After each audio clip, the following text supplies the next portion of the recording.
예, 안녕하세요. CDP 수자원 그룹 지원 웨비나에 참석해 주셔서 감사합니다. 이번 웨비나는 CDP를 통해서 수자원 분야 문항 응답과 관련해서 더 자세한 내용을 알아보고자 하는 담당자분들을 대상으로 진행되는 웨비나입니다. CDP 응답을 처음 진행하시는 분들은 이전 세션인 기후변화 입문 웨비나를 보신 후에 이번 웨비나를 보시면 더욱더 이해하시기 쉬울 것 같습니다. 추가적으로 중소기업을 위한 SME 질의서나 또 기후 산림 문항 관련된 응답 웨비나도 제공되고 있으니 관심 있으신 분들 많은 참여 부탁드립니다. 이번 웨비나는 녹화본으로 제공되고 슬라이드도 함께 업로드될 예정입니다. 네, 그럼 본격적으로 이번 세션을 시작하겠습니다. 먼저 오늘 다룰 내용을 큰 틀에서 보고 가시면 좋을 것 같습니다. 크게 5가지 항목인데요. 첫 번째는 물 공시를 왜 지금 대응해야 되는지, 물이 어쩌다가 기업의 재무 이슈로 부상했는지 그 배경을 먼저 잡아보는 시간을 갖겠습니다. 두 번째는 그 흐름에서 나온 공정한 물 발자국 개념을 한번 살펴볼 거고요. 세 번째는 물의 중요성, 즉 물이 우리 회사에게 중요한 이슈인지 어떻게 판단하는지, 그리고 CDP가 만든 워터워치 같은 도구 같은 거를 볼 예정이고요. 네 번째는 실제로 물 관련 문항이 모듈별로 어떻게 구성되어 있는지 한번 살펴보겠습니다. 마지막으로 공급 업체가 그래서 어떤 것을 얻을 수 있는지 베네핏을 정리하겠습니다. 하나 미리 먼저 말씀드리면 이제 CDP 질의서는 개별 환경 이슈를 넘어서 지구 경계 전체를 다루는 단계까지 확장 또 진화해왔습니다. 이렇게 큰 방향을 염두에 두고 들으시면 전체가 잘 잡히실 것 같습니다.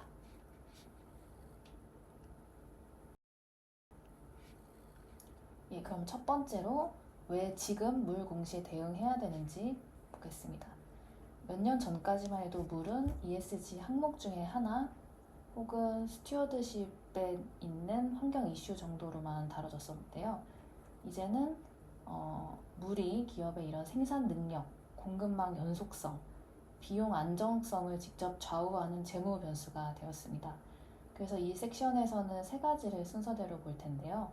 첫 번째는 세계 무역 환경이 어떻게 바뀌었는지, 두 번째는 물 리스크가 왜 우리 회사만의 문제가 아니라 공급망 전체와 여러 유역에 걸친 문제인지, 세 번째는 그래서 왜 투자자들과 규제 당국이 이 정보를 요구하기 시작했는지, 이렇게 3가지를 꼭 보겠습니다.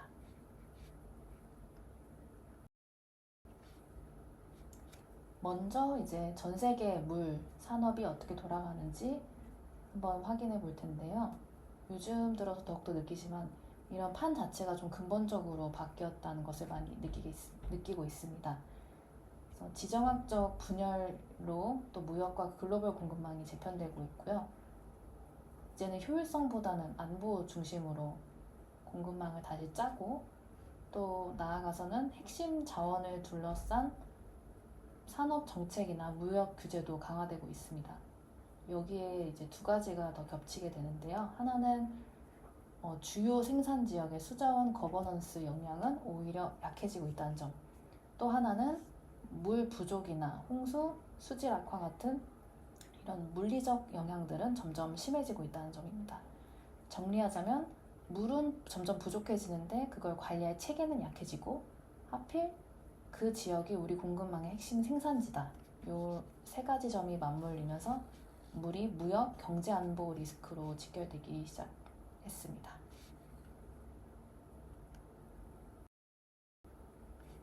그래서 이제는 물을 경제적 변수로 봐야 된다는 게 이 슬라이드의 핵심 메시지인데요. 앞에서 보셨던 것처럼 물은 공급망 연속성, 또 생산 능력, 비용 안정성을 좌우하는 핵심 요소가 됐습니다. 근데 여기서 물 리스크만의 좀 특징이 하나 있는데요. 직접 우리가 통제하기가 어렵다는 점입니다. 우리 사업장 안 내부면은 우리가 관리하면 되는데 물 리스크는 업스트림 공급망뿐만이 아니라 여러 유역에 걸쳐 있기 때문에 우리 내부의 사업장, 시설, 공장 관리를 아무리 잘해도 통제 범위 밖에서 물 리스크가 오는 경우, 이런 경우도 생각을 해봐야 될 지점이라고 봅니다. 그런데도 여전히 대다수 기업들은 물을 경제적 변수로는 보고 있지 않은 경우가 많은 것 같아요. 물은 이미 생산과 경쟁력을 좌우하고 있지만 아직 재무적으로 다루고 있는 기업이 많지 않다.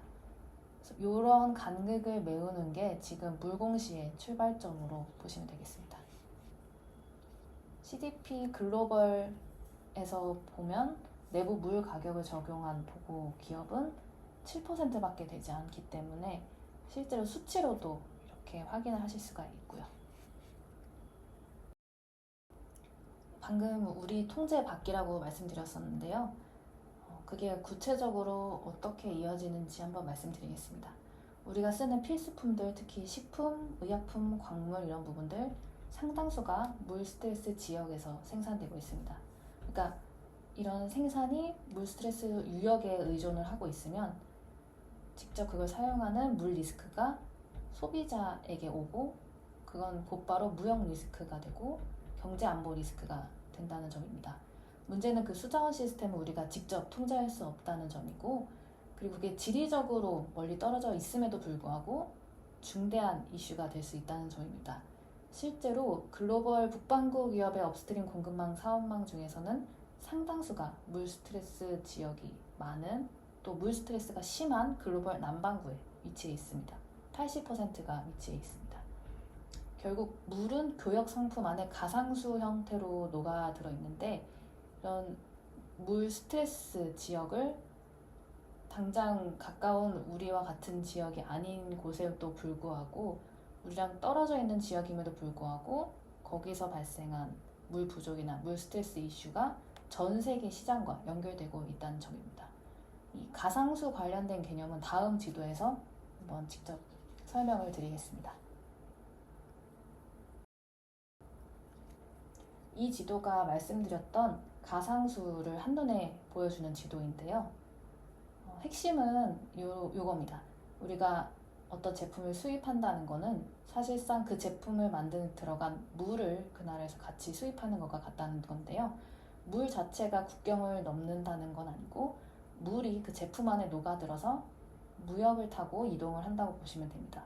그래서 물 소비가 많은 나라의 경제는 겉으로는 물을 안 쓰는 것처럼 보여도 실제로는 외부의 물, 즉 가상수에 의존하고 있다는 점입니다. 지도를 보시면 어느 지역으로 순가상수가 흘러가는지 화살표가 표시되어 있습니다. 결국 우리 공급망의 물 스트레스 지역과 전 세계 수요를 어떻게 이동하고 있는지 보여주는 예시라고 보시면 되겠습니다. 그럼 이 물 리스크가 최근에 뭐가 달라졌는지 규모나 전파 방식이 달라졌다고 말씀드릴 수 있겠습니다. 물 리스크로 인한 충격 빈도가 늘었고요. 이게 국지적 수준에서 멈추지 않고 사업장, 공급망, 그리고 글로벌 시장 전반으로 퍼지면서 예측 가능성은 오히려 좀 하락하고 떨어진 상태입니다. 예전에 어느 한 지역 가뭄이면 그냥 그 지역 문제로 끝이 났는데 지금 그게 생산 차질을 일으키고 또 시장 전체로 번집니다. 그러니 자연스럽게 시장 반응도 커지고 투자자 역시 우리 회사가 물 리스크에 얼마나 노출되어 있는지 투명하게 보여달라고 요구하고 있습니다. 규제 당국은 이런 리스크 상황에서 감독을 강화하고 있고요. 실제로 응답기업의 27%, 글로벌 CDP 응답기업의 27%는 물 스트레스 지역을 취소한다고 보고하고 있는데, 이런 부분이 또 사업 차질을 일으킬 수 있을 만한 충분한 리스크가 되는 부분인 걸 또 보여주고 있고요. 이런 부분이 지금 물공시 요구가 강해지고 있는 직접적인 배경이라고 볼 수 있습니다. 근데 이 물 리스크가 유독 다루기 어려운 이유가 있다는 점은 모두 공감하실 텐데요. 눈으로 잘 보이지 않는다는 점입니다. 물은 글로벌 가치사슬 전반에 깔려있는 보이지 않는 생산 투입 요소이거든요. 우리가 소비하는 경제는 눈에 안 보이는 외부의 물, 즉 가상수에 의존하고 있고, 공급망은 물 스트레스 지역을 또 전 세계 수요랑 연결을 하고 있습니다. 그래서 실질적인 문제로는 기업의 78%는 가치사슬 매핑을 하고 있다는 점인데요. 대부분 그 범위가 1차 공급업체까지로만 제한이 되어 있다는 점입니다. 2차, 3차 업체 2차, 3차 협력사로 가게 되면은 그런 점이 좀 많이 떨어진다는 점이 CDP 응답 기업들을 통해서 보여지고 있는데요. 근데 실제 물 리스크는 우리가 안 보이는 그런 N차 공급업대로까지 확대가 되고 있습니다. 그래서 뒤에서도 계속 강조하겠지만 가치 사슬을 어디까지 파악하고 계신지 이것도 물 리스크 관리의 출발점이 될 수 있습니다. 네, 지금까지 물이 기업 차원의 리스크인 점을 확인을 했었는데요. 그럼 이 물 문제를 전 지구적으로 조율하는 판이 있는지, 기후나 생물 다양성, 사막화 같은 이슈는 UN 차원의 그런 공식 다자간 협의 체계가 있는데 물의 경우는 그런 글로벌 협의 과정을 좀 찾기가 어렵습니다. 왜냐하면 물은 기본적으로 유역 단위나 지역 단위 이슈이기 때문에 전 지구적으로 하나로 묶는 틀을 만들기가 좀 어려웠는데요. 그것을 메꾸기 위해서 공정한 물 발자국 Fair Water Footprint FWF 프로그램이 있습니다. 관련해서는 다음 슬라이드에서 좀 더 세부적으로 소개를 드리겠습니다. CDP 자체가 CDP에서 생각하고 있는 물 KPI가 이 FWF 프로그램 기반으로 만들어지기 때문에 이 FWF 프로그램 관련된 배경이나 이런 부분들 소개를 드리겠습니다. FWF 목표는 한 문장으로 말씀드릴 수 있는데요. 2030년까지 이 공정한 물 발자국을 물 기후 리스크가 가장 심각한 글로벌 공급망에서 기업 운영의 표준으로 정착시키겠다라는 점입니다. 그래서 여기서는 핵심 부분이 바로 표준과 공급망인데요. 단순히 우리 회사 물 아끼자, 우리 회사 물 절약하자 수준에서 좀 더 구체적으로 유럽 차원의 지속 가능한 물 관리를 좀 표준으로 만들자. 그리고 취약계층에게 실제로 이런 혜택이 돌아가게 하고 또 주요 무역 파트너십, 거버넌스, 정책, 관행의 체계적인 변화를 만들겠다는 것을 목표로 합니다. 핵심 키워드는 유역 차원과 또 공급망 표준 이렇게 보시면 되겠습니다.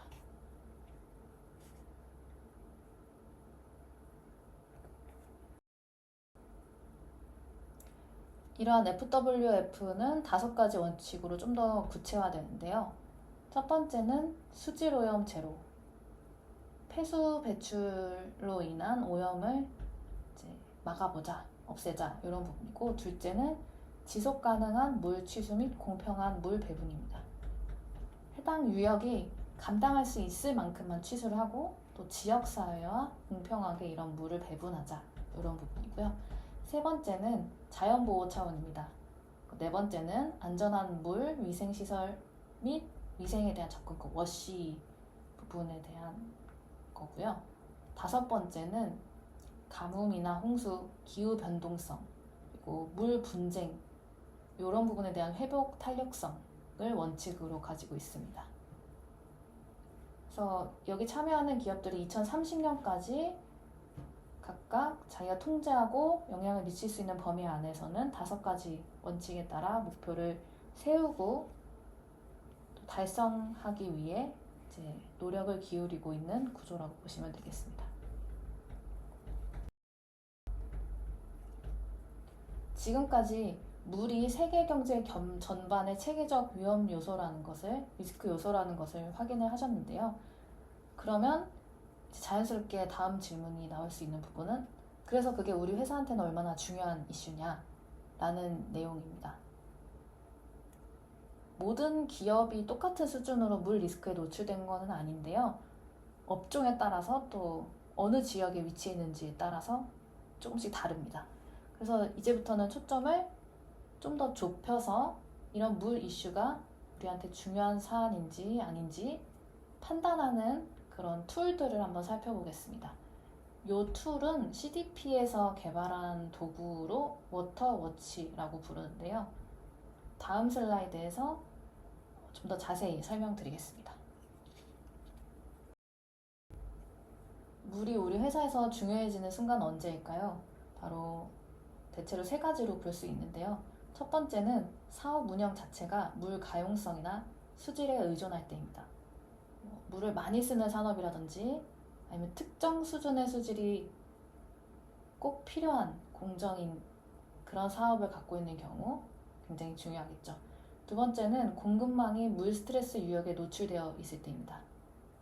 우리 사업장은 멀쩡한 곳에 위치를 했더라도 핵심 원자재를 물 스트레스 지역에서 조달을 한다? 그러면 그게 우리 리스크가 될 수 있는 부분이죠. 세 번째는 공급 차질이 비용 수익 사업 연속성에 영향을 줄 수 있을 텐데요. 바로 이 세 가지 중 하나라도 해당이 되면은 우리 기업의 물은 굉장히 중대한 이슈로 보시겠습니다. 여기서 오늘 나올 핵심 개념은 의존성이라는 개념인데요. 이렇게 우리가 물에 의존하는 정도가 클수록 똑같은 가뭄이 와도 똑같은 홍수가 와도 우리가 받는 재무적 타격이 커집니다. 이 부분은 다시 뒤에서 설명할 때 자세히 설명드리겠습니다. 이제 우리 회사가 물 이슈를 얼마나 중대하게 생각해야 되는지, 얼마나 물 영향을 관리해야 되는지, 어떻게 객관적으로 볼 것인지를 확인하기 위해서 CDP는 워터워치라는 도구를 개발했는데요. 이 툴은 CDP의 ACS 산업 분류 체계를 기반으로 하고 있습니다. 200가지 이상의 산업 활동에 대해서 각각 가치사슬 각 단계별로 수량 수질에 대한 잠재 영향을 평가를 하고요. 그래서 우리 업종이 하고 있는 사업 활동이 물에 어느 정도 영향을 미치는지, 어느 정도 노출되어 있는지 랭킹 형태로도 볼 수 있습니다.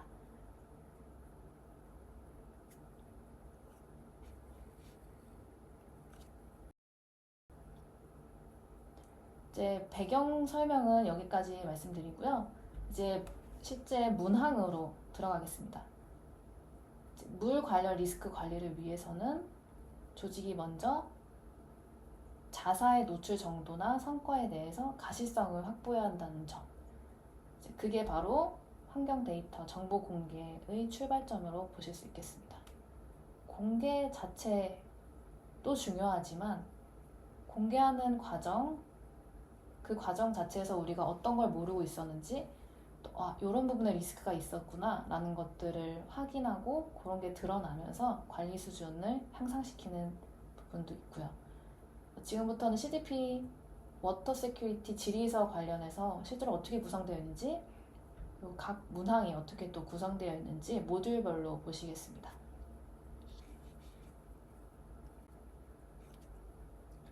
먼저 질의서 전체를 놓고 보시면은 풀 버전으로 먼저 설명을 드릴 텐데요. 풀 버전 CDP 질의서는 모듈 1번부터 13번까지 있습니다.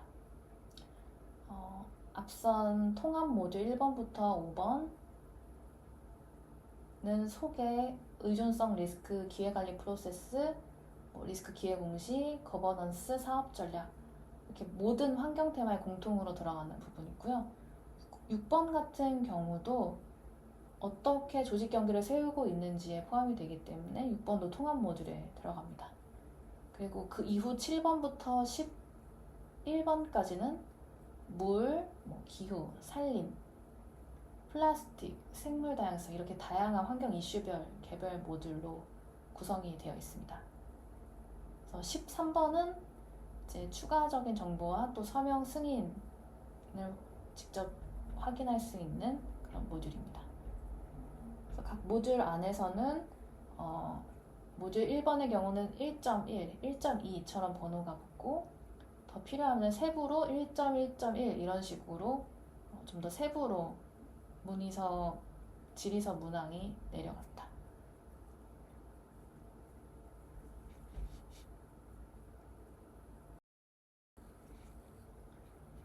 네, 이제 이번 모듈부터 개별적으로 한번 살펴볼 텐데요. 환경 의존성 임팩트 리스크 기회, 이 영어 앞글자를 따서 DIRO의 식별 평가 및 관리로 말씀드립니다. 그래서 말씀드린 이 의존도, 환경 의존도, 임팩트, 리스크, 기회를 어떻게 식별하고 평가하고 관리하는지 그 절차를 다루는 모듈입니다. 그래서 기업단에서 먼저 환경 이슈를 식별을 하고 또 어떻게 우선순위를 매길지 결정을 해서 우선순위를 매기고 그리고 관리할 대상을 골라내는 과정이 필요하다는 점인데요.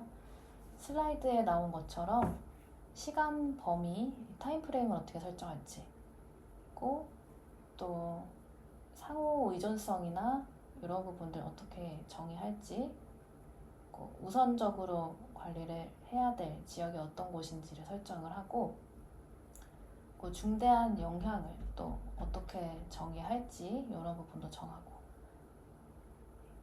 오염물질 관리 관련해서도 어떤 프로세스를 가지고 이런 수질 관련된 오염물질들 관련된 임팩트를 최소화하기 위해서 어떤 조치나 어떤 프로세스를 가지고 있는지 제시를 해야 되는 부분도 이 모듈 2번에 포함이 됩니다.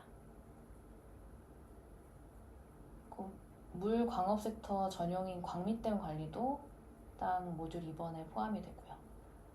이 모듈 2번 전체를 관통하는 개념은 바로 이중 중대성인데요.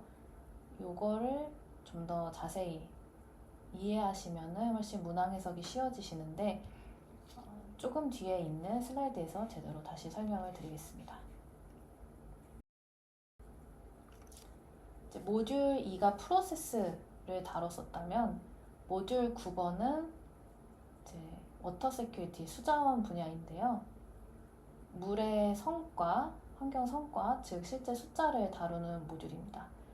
여기서는 물 관련 지표를 취수, 방류, 소비 이렇게 세 가지로 나눠서 각각을 어느 수준으로 측정을 하는지 또 모니터링 하는지를 보고요. 네, CDP에서 내린 각각 취수, 방류, 소비의 정의를 정확히 확인하시고 잡으셔야 되는데 취수의 경계는 조직 경계 밖에서 안으로 들어오는 물의 전체 양, 또 방류는 안에서 밖으로 나가는 전체 양, 그리고 소비는 취수한 양 빼기 방류한 양입니다. 그래서 우리가 흔히 쓰는 용수 사용량이라는 단어는 CDP에는 없고요. 그나마 소비량과 가장 가까운 거는 취소량이라고 볼 수 있습니다. 이 모듈은 사업장 단위에서의 물 회계 검증, 또 전사적으로 물 회계 어떻게 보고 있는지, 물 효율성, 물 집약도, 관련된 제품 및 서비스, 그리고 이 수자원 데이터 제출할 때 제외한 항목까지 다 들어갑니다. 실무에서 국내 기업들은 수질 쪽은 굉장히 꼼꼼하게 체크를 하시는 부분이 있는데 수량 쪽, 특히 해외 사업장 같은 경우는 좀 관리가 약한 경우가 많으시더라고요. 그래서 이 부분도 꼭 체크하시기 바랍니다. 같은 수자원 모듈에서 이번에는 SME 쪽의 모듈 부분인데요. 앞선 슬라이드는 풀 버전일 때의 이제 수자원 부분의 환경성과 부분이고, 이제 모듈 22번은 SME, 중소중견기업이 입력하는 부분의 수자원 분야라고 보시면 되겠습니다. 또 앞에서 다뤘던 부분이랑 겹치는 부분도 있고 또 좀 더 집중적으로 봐야 될 부분들도 있는데요. 이제 특히 물 집약도나 관련된 부분이 CDP 서플라이 체인 멤버스에 미치는 시설 관련된 임팩트 부분에 대한 좀 세부 내용이 들어가 있어서 이 부분을 이제 SC를 입력을 하시는 협력사의 경우 한 번 더 잘 확인하시면 좋을 것 같습니다.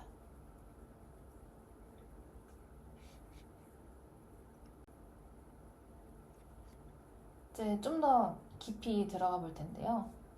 세 가지 중점 분야를 좀 더 차례대로 짚겠습니다. 첫 번째는 물 회계 분야인데요. 이 섹션 문항들은 물 관련된 모니터링 정보를 제공을 함으로써 조직이 기업 자체가 이제 수문학을 얼마나 잘 이해하고 있는지 입증하도록 설계가 되어 있습니다. 여기에 물 스트레스 지역을 포함한 취수량, 방류량, 소비량 같은 핵심 수치가 꼭 들어가고요. 이거 관련해서 참고자료로 우측 하단에 CDP 테크니컬 노트, 물 회계 관련된 테크니컬 노트가 있는데 이 부분도 같이 참고하시면 좋을 것 같습니다. 그 앞에서도 한번 말씀드렸었는데 취수방류 소비를 어떻게 경계를 설정할지에 대해서 좀 많이 헷갈려 하시는 부분들이 있어서 그 부분 다시 한번 정리를 해드리면, 기업 조직 경계, 밖에서 안으로 들어오면 취수, 안에서 밖으로 나가면 방류, 그리고 그 차이를 소비량으로 생각을 해주시면 됩니다. 그래서 냉각수를 많이 쓰는 기업들이 있는 경우에는 그렇기 때문에 취수도 방류도 둘 다 좀 높게 나오는 경향이 있고요. 또 해수를 사용한 냉각도 취수 방류에 포함된다는 점도 꼭 유의하시기 바랍니다.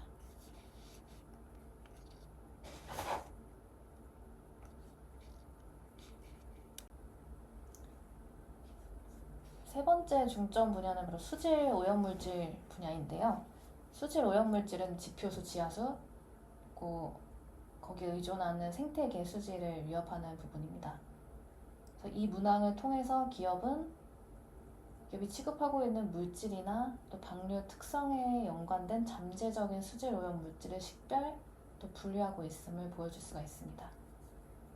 예전에는 좀 더 CDP 문항이 수량 중심이었다면 최근에는 수질 문항이 좀 더 중점적으로 다뤄지고 있기 때문에 참고하시면 좋을 것 같습니다. 근데 이제 우리나라 국내 같은 경우는 워낙 수질 관련 규제가 좀 강한 편이기 때문에 이미 아마 기업분들은 관리를 하고 계실 테지만 좀 더 질산염, 인산염 같은 산화형으로 이제 CDP에서는 표기하고 있다는 점, 이런 것도 좀 참고하시면 좋을 것 같습니다.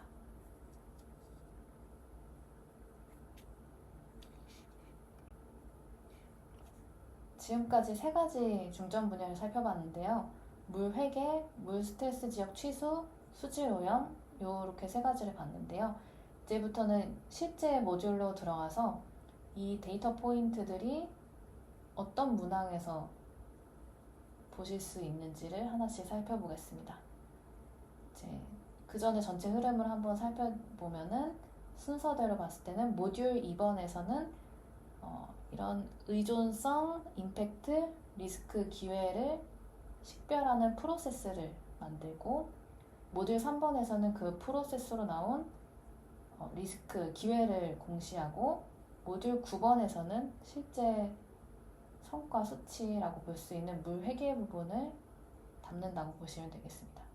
이제 그 사이에는 모듈 4번에서는 거버넌스를 다루고, 모듈 5번에서는 사업 전략을 다루고요.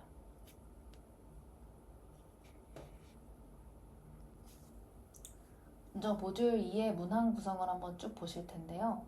모듈 2번은 총 6가지 섹션이고, 특히 마지막 광미댐 관리 절차는 특정 섹터에만 국한되는 문항이기 때문에, 문항 섹터이기 때문에 그 부분도 참고해 주시면 좋을 것 같습니다. 먼저 순서대로 흐름을 보시면 시간 프레임을 어떻게 설정하는지 시간 범위 정의하는 부분이 나오게 됩니다. 이 부분 2.1번 문항 부분인데요. 이제 실제 연도를 작성하기보다는 기업이 단기, 중기, 장기를 어떻게 정의하는지에 대한 내용이기 때문에 이 부분들 집중해서 보시면 될 것 같습니다. 2.2번 문항이 바로 상호 의존성, 임팩트, 리스크 및 기회의 식별 평가 및 관리 절차, 이 부분인데요. 실제로 기업이 해당 리스크나 기회를 관리하는 또 식별 평가하는 프로세스가 있는지를 보는 문항이기 때문에 굉장히 핵심적인 부분이라고 볼 수 있습니다. 같은 섹터에는 2.3번 문항도 있는데요. 이 경우는 환경 요소 간의 상호 연결성 부분도 같이 확인할 수 있는 부분입니다. 또 2.4번 문항 같은 경우 중대성을 어떻게 정의하고 있는지에 대한 기준 넣는 부분이 있고, 2.5번 문항 같은 경우에 물 전용 물 분야를 응답하는 기업들의 전용으로 수질오염 물질 어떻게 관리하고 있는지에 대한 부분을 직접 작성하게 되어 있습니다.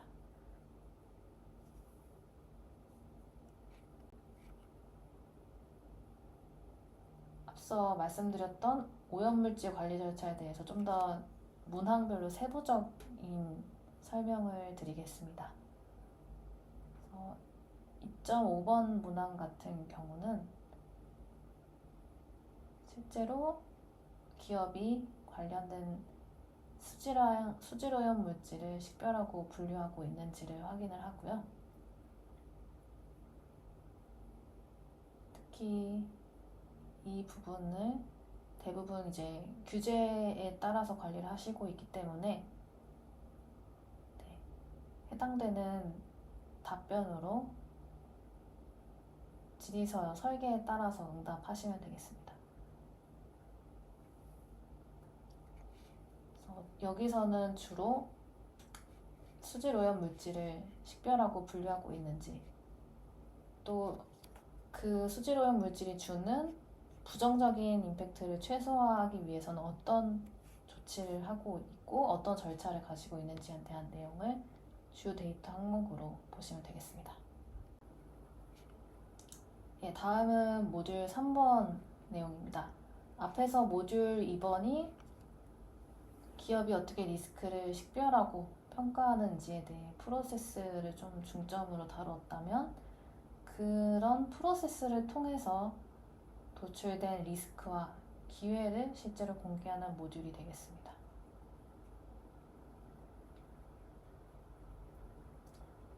해당 모듈은 작성하실 때 좀 많이 힘들어 하시는 부분이 입력하는 양이 좀 많은 부분이 있습니다. 이제 리스크를 나눠서 그 리스크별로 쭉 입력하는 부분들이 있는데, 최대한 그 입력하시면서 빈칸 생기지 않도록, 어떤 부분 같은 경우는 하나라도 빈 셀이 있는 경우에 이제 감점이 크게 되는 경우가 있기 때문에 최종 제출하시거나 또 저장하시거나 제출하시기 전에 이 부분에서 혹시 빠진 누락한 블랭크인 셀이 있는지를 한번 꼭 확인하시면 좋을 것 같습니다.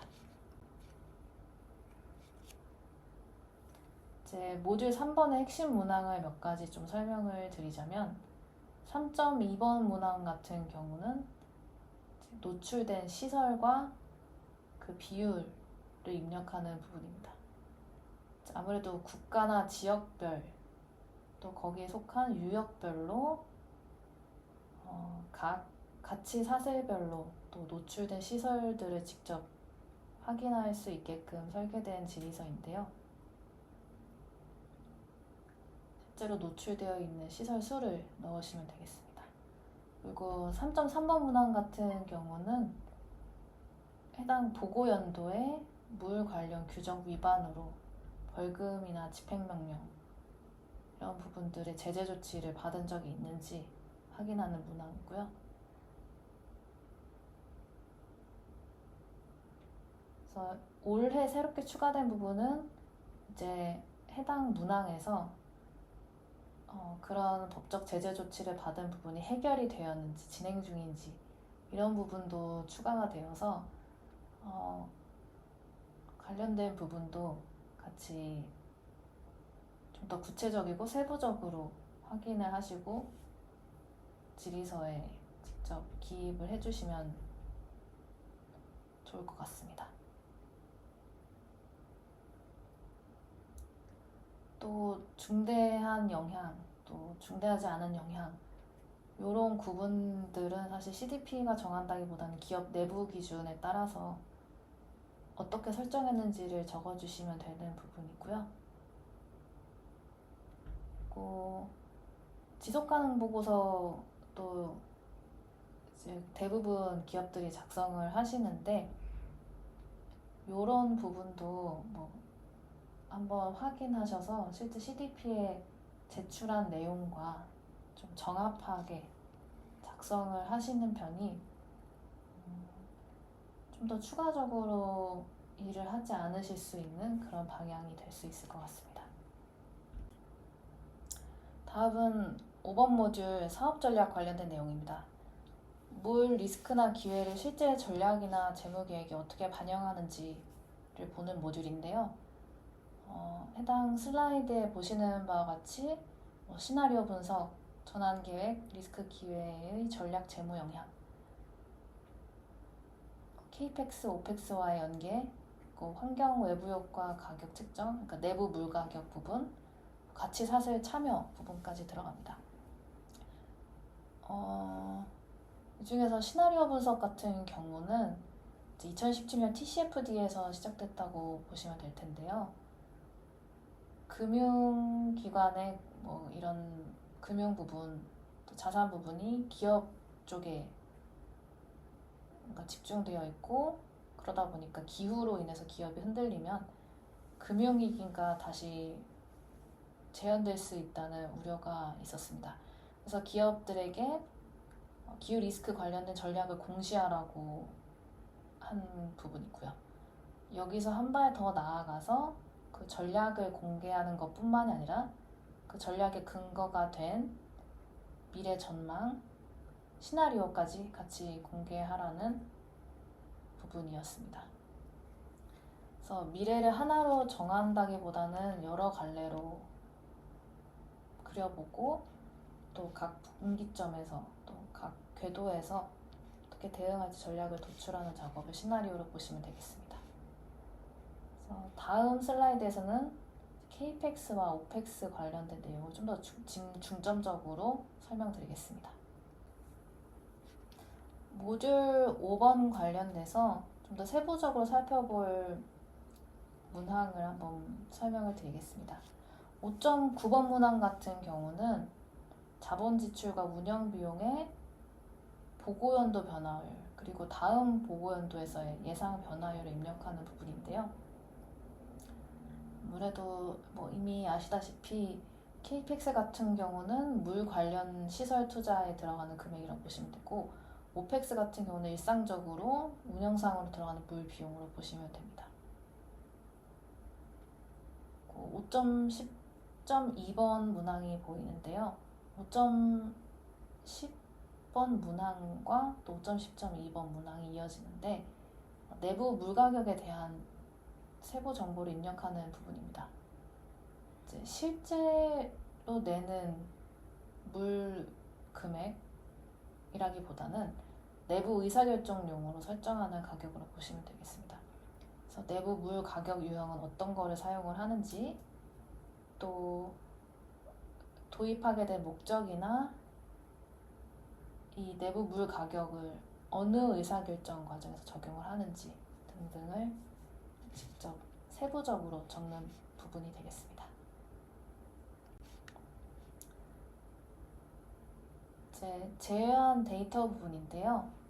특히 이 부분은 9.1번 문항에 위치해 있어서 가장 먼저 수자원 모듈에서 접하시게 되는 부분입니다. 특히 실제 조직 경계 안에 들어와 있다고 해서 모든 걸 다 보고해야 되는 건 아니고, 중요하지 않은 데이터는 제외하실 수가 있어서 이때 제외한 데이터가 어떤 부분인지에 대한 설명을 넣는 부분을 9.1번 문항에서 확인하실 수 있습니다.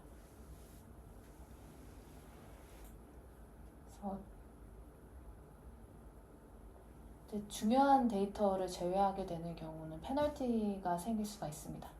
이제 예외 중에 하나로는 인수합병으로 이제 신뢰할 만한 데이터 확보가 어려운 경우에는 또 중요한 데이터를 제외할 수도 있는데, 해당 부분은 질의서에 좀 더 자세히 나와 있어서 그 부분도 한번 살펴보시면 좋을 것 같습니다. 9.1.1번 문항에서 보시면은 세부적으로 어떤 데이터를 제외했는지 세부사항을 입력하는 부분인데요. 이때 환경 데이터 크기가 좀 큰 중요한 그런 데이터는 절대 제외하시면은 감점이라든지 그런 정합성 부분에 있어서 또 문제가 될 수 있는 부분이 있기 때문에 그 부분도 꼭 한번 확인을 하시는 게 좋을 것 같습니다. 또 이런 제외 사유가 실제로 CDP 데이터를 확인한 이해관계자를 좀 납득시킬 수 있는 수준인지도 한번 확인하시면 좋을 것 같습니다. 이어서 모듈 9번의 측정 모니터링 문항 부분들인데요. 9.2번 문항 같은 경우는 모든 사업장을 대상으로 물 관련된 항목들을 정기적으로 측정하고 또 모니터링하는 비율을 입력하는 문항입니다. 그래서 각각 취수나 방류량, 소비, 그리고 워시 부분을 얼마나 모니터링하는지, 또 측정 빈도는 어떤지 이런 것들을 보고, 또 이런 부분은 실시간 계측인 경우에 아니면 검침 주기에 맞춰서 이제 선택하시면 되겠습니다. 9.2.2번 문항 같은 경우는 총 취수량, 방류량, 소비량의 전년 대비 변화량과 변화율과 또 미래 예상치를 입력하는 부분인데요. 이 부분도 이제 5년 전망치까지 같이 들어가는 부분이고, 실제로 왜 감소했는지, 왜 증가했는지, 특히 증가하게 된 경우 왜 증가했는지에 대한 부분도 선택할 수 있는 항목이 있어서 해당 부분도 좀 더 꼼꼼히 보시고 입력하시면 좋을 것 같습니다. 9.2.4번은 물 스트레스 지역에서 취수하고 있는지 여부를 확인하는 문항인데요. 물 스트레스 지역에서 취수하는지 여부뿐만이 아니라 총 취수량 중에서 차지하고 있는 비율이 얼마인지, 또 전년 대비 미래 예상치까지 보는 문항입니다. 특히 여기서 WRI 아큐덕트나 WWF 툴로 파악하는지를, 어떻게 파악했는지를 설명하는 부분도 있으니까 이 부분도 한번 확인해 주시면 좋을 것 같습니다. 앞서서 9.2번 문항에서 총량을 주로 확인했었다면 9.3번부터는 이제 사업장별로 좀 더 확대됩니다. 9.3번 문항은 직접 운영 사업장과 또 업스트림 가치 사슬에서 중대한 의존성 임팩트 리스크 기회가 확인된 사업장의 수를 입력하게 되어 있습니다. 9.3.1번 문항은 9.3번 문항에서 보고한 사업장별로 실제 위도, 경도, 위치와 취수량, 방류량, 소비량, 또 취수원별, 방류처별 관련된 내용을 전년 대비 비교를 포함해서 입력하게 되어 있습니다. 물리스크는 대부분 지리적으로 연결되어 있기 때문에 위치 정보가 중요한 부분이기 때문입니다. 9.3.2번 문항은 해당 운영시설의 물회계 리스크 관련된 물회계 데이터, 그 데이터의 제3자 검증을 받은 비율을 입력하게 되어 있습니다.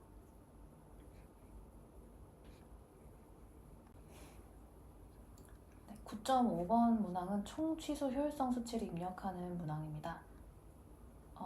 우리가 물을 얼마나 효율적으로 쓰는지 보여주는 지표인 물 집약도 관련된 문항이고요.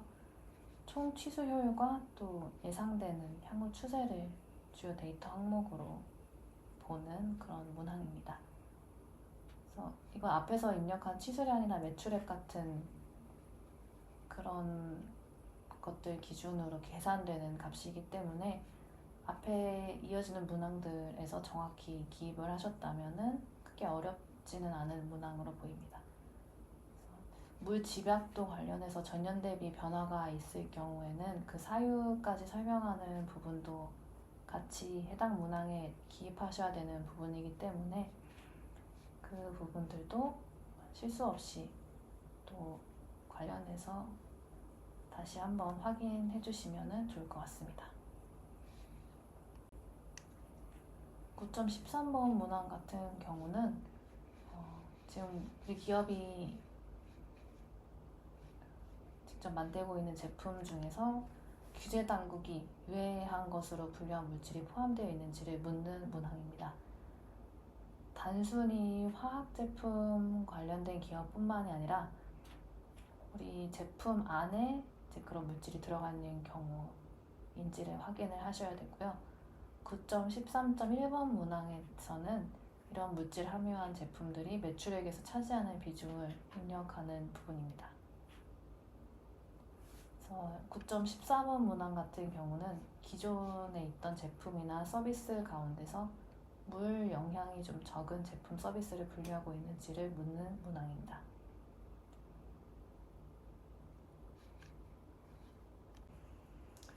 (9번) 모듈의 마지막 부분은 바로 물 관련 목표 문항입니다. 9.15번 문항은 수질오염 취수, 워시 부분, 기타 물 관련 카테고리에 대한 목표 여부를 보고하는 문항인데요. 9.15.1번 문항은 관련된 목표와 또 진전된 상황 관련되어서 세부사항을 입력하는데 목표 적용 범위나 또 목표 지표의 카테고리, 기준 연도 대비 달성률, 그리고 각 목표와 부합하거나 연계되는 글로벌 환경 조약, 이니셔티브 프레임워크를 넣습니다. 물은 SDG 6번 목표랑 연계되는 부분이 좀 더 핵심적인 부분이고요. 특히 올해는 SBTN 관련되어서 물 관련 목표를 세우셨다 하면은 해당 문항에 직접 넣을 수 있는 부분도 좀 더 확대되었기 때문에 관련된 부분을 좀 더 관심 가지고 대응하시고 또 입력하시면은 훨씬 더 많은 도움 받으실 수 있을 것 같습니다. 그래서 잠깐 모듈 1번으로 돌아가 보면 물 리스크 관련돼서 앞서 계속 말씀드렸던 지리적 위치 관련된 문항이 있는데요. 특히 소개 모듈 안에도 기업이 어디에 위치해 있는지 또 공급망 관련된 문항이 있습니다. 1.8번 문항은 입력하시는 기업의 지리적 위치 데이터를 제공하는 문항이고요. 1.8.1번 문항은 관련해서 이용 가능한 모든 위치 정보를 넣습니다. 해당 문항이 또 9번 슬라이드에서 강조했던 부분과 같이 직접 운영 사업장만 보는 경우보다는 밸류체인 전체를 보기 때문에 해당 부분에 대해서도 한 번 더 강조 차원에서 모듈 1번에 이런 문항이 있다 이렇게 설명을 드리고 싶습니다. 다시 9번 모듈로 돌아오면 좀 특수한 문항을 하나 살펴볼 텐데요. 9.4번 문항입니다. 이제 앞서서도 마찬가지로 밸류체인 가치사슬 부분 보고 있고 CDP 공급망 회원사 사업장에 미치는 영향도 9번 모듈에서 확인하실 수가 있는데요. 특히 9.4.1번 문항에서는 9.3.1 문항에 언급된 시설 중에서 CDP 공급망 구성원들, CDP 공급망 회원사에 영향을 미칠 수 있는 시설들이 입력하게 되어 있습니다. 이 부분을 보자면 우리 기업의 물 리스크가 곧 CDP 공급망 회원사, 고객사의 공급망 리스크가 된다는 점을 해당 문항을 통해서 알 수 있다는 부분입니다.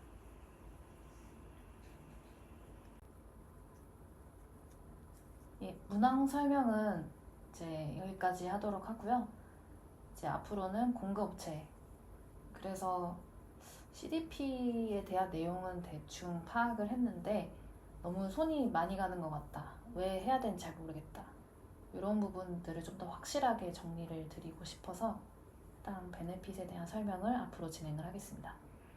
결론부터 말씀드리면은 CDP 응답이 이제 단순한 규제 대응 차원이 아니라 실제 이익으로 돌아온다는 점인데요. 세 가지 축으로 말씀을 먼저 드리자면은 자본 조달 측면에서 좀 더 공급업체 입지를 세우는 과정에서 유리하고, 두 번째는 사업 경쟁력 차원에서, 세 번째는 규정 준수 차원에서, 이렇게 크게 세 가지 축으로 실제 베네핏을 좀 더 자세하게 설명을 드리겠습니다. 방금 말씀드렸던 세 가지를 중점적으로 설명을 드리고 실제 숫자로 좀 더 보강을 해서 설명을 드리겠습니다. 먼저 CDP를 참여하게 되면은 주요 이점으로는 자본 조달과 공급업체 입지가 강화된다는 점입니다. 지금 CDP에 참여하고 있는 글로벌 기업, 그리고 정보 공개를 요청하고 있는 흔히 고객사라고 불리는 글로벌 기업들의 규모 수준은 연간 조달 규모 6.4조 달러 이상, 그리고 200개 이상의 글로벌 기업이 참여를 하고 있고요. 실제로 구매 의사 결정에 CDP 공급망 데이터를 활용을 하고 있습니다. 그렇기 때문에 CDP에 응답하는 것 자체가 이렇게 글로벌 시장에서 공급업체로서 입지를 강화하는 측면에 좀 더 도움을 많이 받으실 수 있다는 점입니다. 두 번째는 사업 경쟁력 부분인데요. 실제로 CDP 공급망 온실가스 감축 통해서 기업들이 최대 544억 달러의 비용을 절감을 했다는 것을 CDP 응답 기업 보고서에서 확인을 하실 수가 있습니다. 물도 마찬가지로 관리를 통해서 오히려 관리 비용으로 끝나는 것이 아니라 전체 곧 비용 절감으로 이어지는 부분도 CDP에 참여하는 주요 이점 중 하나라고 보실 수 있습니다. 세 번째는 규정 준수 부분입니다. 어쨌든 의무적이든 자발적이든 CDP의 단일 질의서는 글로벌 여러 기후 관련 공식 프레임워크를 통합하고 있기 때문에 자본시장이나 또 글로벌 규제 요구에도 선제적으로 대응할 수 있도록 도움을 줍니다. 한 번 응답으로 여러 이해관계자 요구를 커버한다. 이게 바로 핵심적인 이점 중에 하나라고 말씀드릴 수 있겠습니다. 방금 말씀드렸던 단일 질의서 내용을 좀 더 이어가 보면요.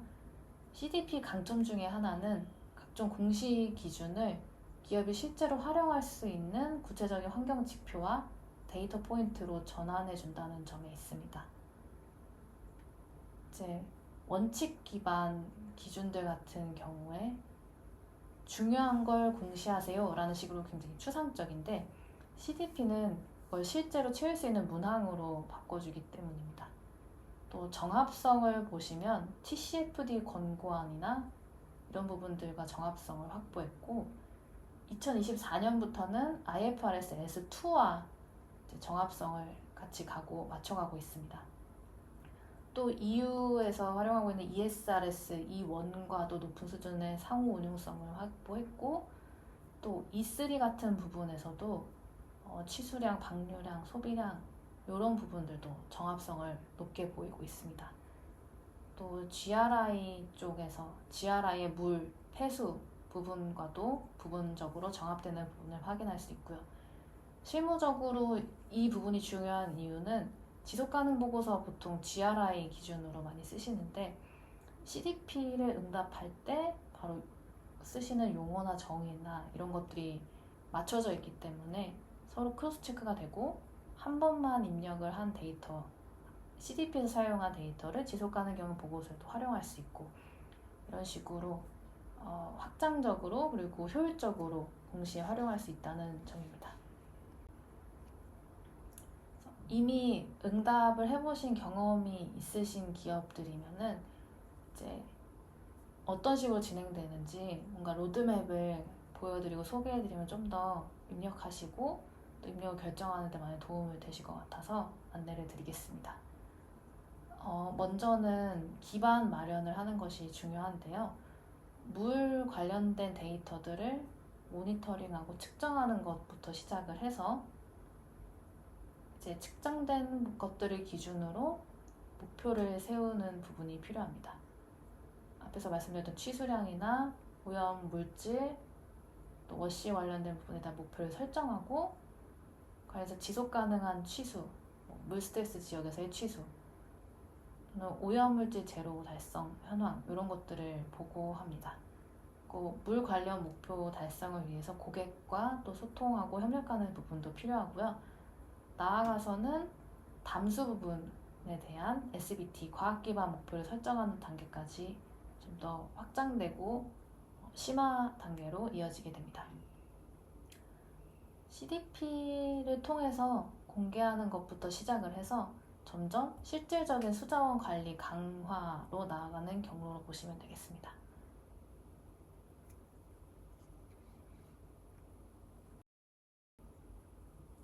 이제 마무리로 실제 작성하실 때 좀 도움이 되실 수 있는 참고 자료를 좀 소개해 드리려고 합니다. 이제 문항 같은 경우 하나하나 설명드렸지만 이 부분들 전부 이제 CDP 지리서 국문본이나 아니면은 저희가 CDP 교육 관련해서 진행되는 부분들 교육 자료에서도 확인하실 수 있고요. cdp.net으로 보시면 cdp.net 그 홈페이지에 보시면은 관련된 평가 방법론, 즉 어떻게 지리서의 점수를 매기는지 방법들도 다 공개가 되어 있습니다. 그래서 그 부분들도 작성하시다가 좀 더 참고하실 자료가 필요하시면 다음 슬라이드 참고하시거나 그 자료들을 다 보셨어도 뭔가 이해 안 가는 부분, 좀 더 궁금하신 부분 이런 거 있으시면은 저희 쪽에 또 연락을 주시거나 좀 찾아보시고 확인해 주시면 좋을 것 같습니다. 그래서 지금 여기 나와 있는 부분들이 핵심 자료들이고요. 이제 26년 지리서 리포팅 가이던스 스코어링 방법론 요 세 가지는 좀 필수적으로 계속 체크를 해주시는 게 좋을 것 같습니다. 그 주요 변경사항을 정리해 놓은 문서도 있고요. CDP 헬프센터를 통해서 실질적으로 문항이나 아니면은 해당 프로그램, 지리서 프로그램 사용하시는데 뭔가 문제점, 기술적인 문제점 뭐 이런 부분들 모두 해당 헬프센터를 통해서 올려주시면 되겠습니다. 그 FAQ도 따로 마련되어 있어서 관련되어서 처음 하시게 되는 경우 이 부분도 확인하시면 좋을 것 같습니다. 이외에도 물획에 관련된 부분도 CDP에서 직접 발간하거나 또 CDP 문항과 연계되어 있는 부분들의 문서들도 있으니까 이 부분도 확인하시면 좋을 것 같고요. 특히 오늘 계속 강조했던 물 스트레스 지역 기반이나 유역에서의 취수 활동들 이런 것들 잘 살펴보실 때 확인하셔야 될 문서 WRI 아큐덕트 워터 리스크 아틀라스나 WWF 워터 리스크 필터 이 부분도 확인해 보시면 좋을 것 같습니다. 제일 중요한 부분은 평가 마감일인데요. 9월 16일 평가 마감일입니다. 이 날짜를 꼭 캘린더에 추가해 주시고 또 마감 직전에는 시스템이 좀 몰리는 경우가 있어서 이 부분도 좀 여유 있게 일정 잡아서 준비해 주시면 좋을 것 같습니다. CDP에서는 지금 글로벌 물 보고서가 10편 이상 발간을 했을 정도로 주요 간행물들을 많이 발간하고 있습니다. 그래서 이 부분들 보시고 주요 인사이트 좀 더 챙기시는 부분이 좋을 것 같고요. 물 데이터를 활용해서 또 관련된 이해관계자들과의 소통 이런 것들도 강화하고 있기 때문에 관련된 부분 또 보시다 궁금한 점 있으시면 같이 인사이트 나눠주셔도 좋을 것 같습니다. CDP 이런 물 보고서 또 발간서들을 통해서 기업이나 금융기관, 정책 입안자, 시민사회의 폭넓은 관심과 또 참여를 유도하고 있습니다. 예, 여기까지가 오늘 준비한 내용이고요. 문항별로 이제 이런 부분은 어떻게 하면 좋을지 이런 부분들 구체적인 케이스나 문항 같은 부분들 또 문의사항 있으시면은 저희 쪽으로 연락을 주셔도 좋을 것 같습니다. 네, 긴 시간 함께 해주셔서 감사합니다. 오늘 좀 다뤘던 내용들 관련해서 실제 응답하실 때 조금이라도 좀 활용되시고 또 도움 되시는 부분이 많았으면 좋겠습니다. 추가 문의사항 있으신 경우 cdp.net 한번 확인해 주시고 아니면은 cdp@코시프.org에 문의해 주셔도 좋을 것 같습니다. 다시 한번 수고 많으셨습니다. 여기까지 들어주셔서 감사합니다.